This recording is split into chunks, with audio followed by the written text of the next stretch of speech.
கழிப்பறை வந்து ஒரு 15 வருஷத்துக்கு முன்னாடி கட்டினது. இடையிலேயே இது ரொம்ப பழுதாகி ரொம்ப மோசமாக இருந்தது.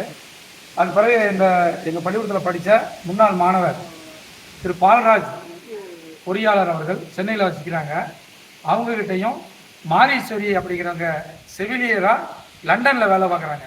இந்த 2 பேர்ட்டையும் ஒரு குறிப்பிட்ட ஏறத்தாழ 30,000 ரூபா வாங்கி மேலே ஒரு 20,000 ரூபா செலவு பண்ணி ஏறத்தாழ 50,000 ரூபாய்க்கு மேலே இந்த கழிப்பறையை வந்து மறுசீரமைப்பு பண்ணியிருக்கிறோம்.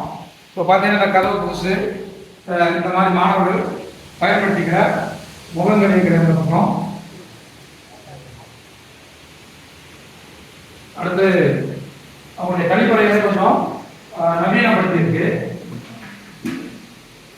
இப்படி உயர்தரமான அந்த கழிப்பறையை மாற்றுவதற்கு எங்கள் பள்ளியினுடைய முன்னாள் மாணவர்கள் உதவி செஞ்சிருக்கிறாங்க. இப்போ இது பயன்பாட்டில் இருக்குது, மன நிறைவாக வருது.